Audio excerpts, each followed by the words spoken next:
Well, hello there. I'm Dr. Cheryl Fraser. I have a confession to make. I'm cheating on my partner. But it's okay. Don't freak out. The relationship coach hasn't violated all her own rules.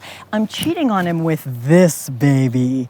This lovely new to me, it's 14 years old, sweet little sports car and I are going to be your introduction to the summer of love.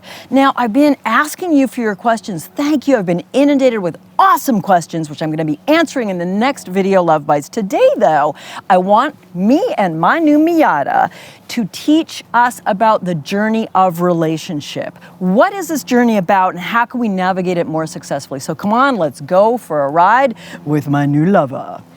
One of the things that really freaks couples out is when they hit rough territory. Because when we get our new beloved, it's all perfect. It's all bells, whistles, kittens, and rainbows. And then, after a while, maybe things start to change, right? I took my new car to an island last week, had to park it in the woods, and it got sap and pitch on it, and it's got a few Mars in the paint now. It's not perfect anymore. My soulmate has fallen from grace. It's a lot like relationship, right?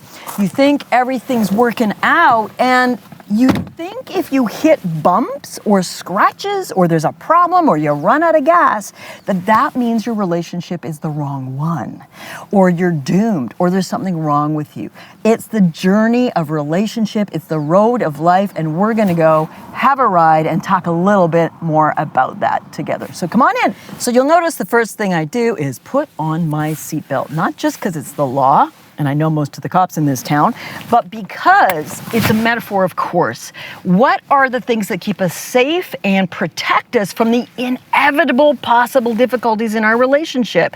The teachings of Become Passion, the teachings of the Passion Triangle, many of you followed me for a while, are like your seatbelt for love. They can keep you safe, they can keep you in the vehicle of your relationship in the long term, no matter what the road conditions. So now we're gonna take this baby for a spin, much to my assistant and cameraman's delight.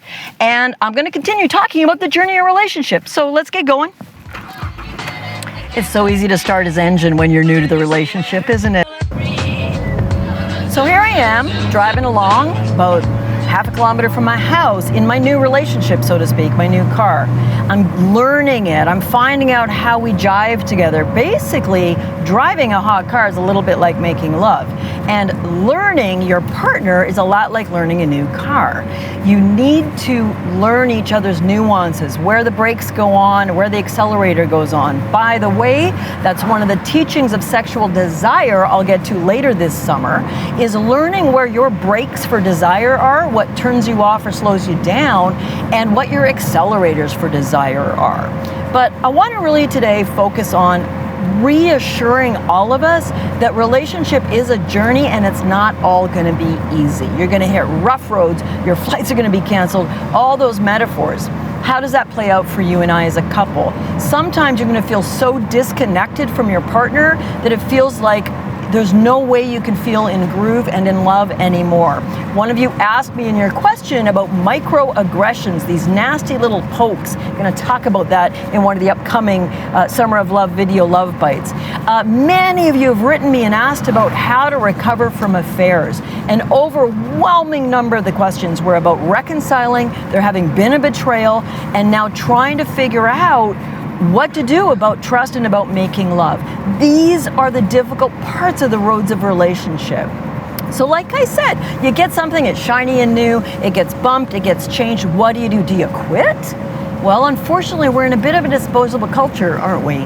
Including around our relationship. When the going gets tough, often the tough get divorced. And I'm not being facetious there at all. I find it heartbreaking that there's this unexamined assumption that if we're struggling, we're in the wrong relationship. That is often not the case. The struggles in your relationship are there to ideally teach the two of you how to find your way back together again so you can get to the destination you want. And our first stop on the relationship road today is this lovely marina down by our house. Remember, no matter what's going on, I'm your love mechanic. We can tune your vehicle up. We can figure out how to make your summer of love the first summer of the rest of your relationship life. So here we are, first stop. And I told you I'm kind of cheating on my sweetheart with my new car. The thing is, this is not my first Miata. At about 15 years ago, I bought my first Miata, also secondhand, and I loved that car. I had it for 7 years. It was my only car. I drove it winter, summer, rain or shine. Loved that car. Great piece of machinery. Now, that love affair ended abruptly and brutally when I hit a piece of black ice, and actually my car fishtailed, went up an ascending bank and flipped upside down. I had the optional hardtop on, so I didn't die. All the crash test people said, holy smokes, you'd be very crushed if it hadn't been there. Don't worry, we're all good.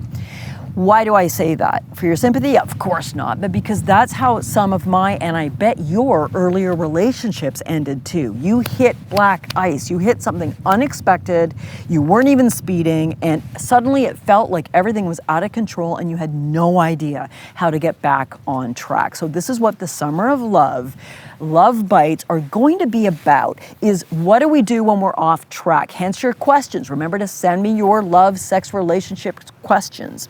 And I want to set us up for the next series of LoveBytes in the following way.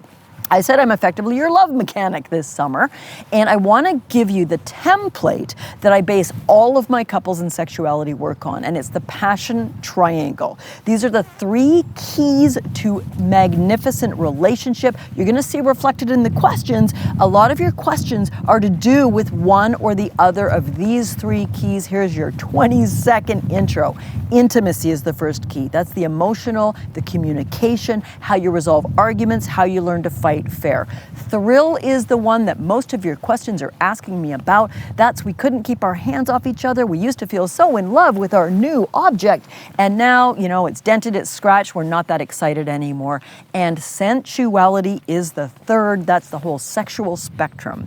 Everything from holding hands, kissing goodnight, to the most raw, crazy, beautiful, erotic lovemaking. Let me review those real quick. Then we're going to dive more deeply into each of them over this summer. Intimacy, the emotional, psychological connectedness, arguing, resolving, forgiving. Thrill is the most difficult thing for couples in longer-term relationship. What do you do when the thrill is gone? How do you try to reignite it, get it back? That's what all of my teaching and my online course for couples is all about. And sensuality. Most of your questions so far have been sexuality, sensuality based. I'm going to answer some of those on the upcoming LoveBytes starting a week from today. So this is your introduction to review. Relationship's a journey. You can get a nice, shiny soulmate. They don't exist, by the way. It's a human being. And then, you hit bumps, you crash, bad things happen, relationships end. How do you invest in the one you've got to make it beautiful and gorgeous and a ride you want to keep riding? Yes, sexual innuendo, I heard it too. For the rest of your life till death do us part. Hey, if you have a friend that has not yet got hooked up with the LoveBytes, doesn't yet know about this beautiful free relationship work I'm sending your way, please forward this to them. It may be good for them. They may want to get involved. Maybe you can even compare notes and help fix each of your relationships together. I can't wait to see you next week with your first Q&A. You're the director. You're directing the next couple of months of LoveBytes in this summer of love. See you soon.